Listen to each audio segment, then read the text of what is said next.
On vous emmène au musée aujourd'hui sur 01net TV. Et oui, nous sommes à Issy-les-Moulineaux, près de Paris, au musée de la carte à jouer. Et alors pourquoi cette visite? Eh bien parce qu'il s'agit du premier musée en France équipé d'un système Li-Fi. Le Li-Fi, vous savez, c'est le Wi-Fi par la lumière. Eh bien ici, on peut tout savoir sur les œuvres qui sont exposées grâce à un système de communication Li-Fi. Alors voilà, c'est une exposition en fait consacrée à la Seine, le fleuve, la Seine qui traverse Paris, comme chacun sait.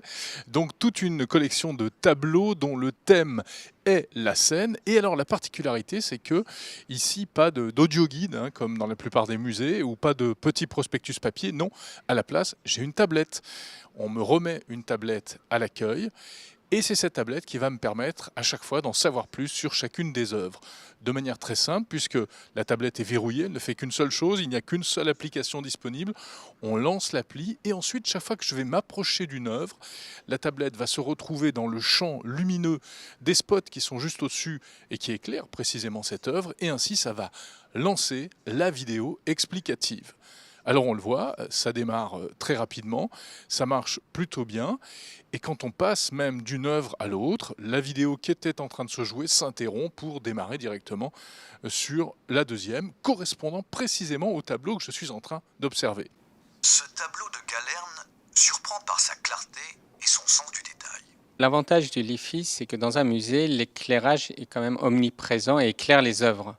Donc on peut cibler l'information et envoyer une information ciblée, puisque c'est la lampe qui éclaire l'œuvre qui va en même temps transmettre l'information vers la tablette.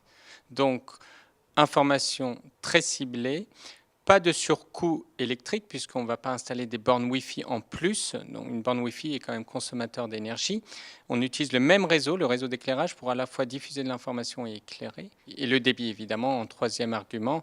Vous pouvez envoyer de la vidéo, vous pouvez envoyer d'énormes données de manière plus rapide que le Wi-Fi qui, dans des structures métalliques comme ici dans ce musée, passe très mal en fait. Toutes les technologies sans fil passent par cette étape, évidemment, au départ où les mobiles ne sont pas compatibles. C'est le déploiement du réseau qui fait que les mobiles suivent, ils sont plutôt suiveurs sur les technologies comme la 3G, le Wi-Fi. Donc ça, c'est pas vraiment un problème, c'est une question de temps.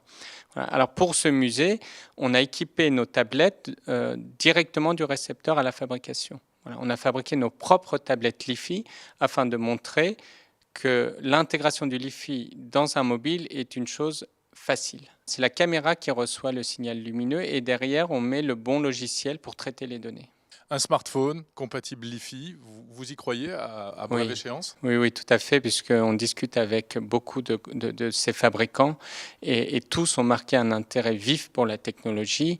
Maintenant, il faut déployer le réseau et ils travaillent déjà sur cette technologie, donc tous les grands, on n'a pas besoin de les citer, ils travaillent sur cette technologie et ils suivront, ils préparent même l'arrivée de cette technologie dès maintenant. Bien sûr, tout cela va évoluer.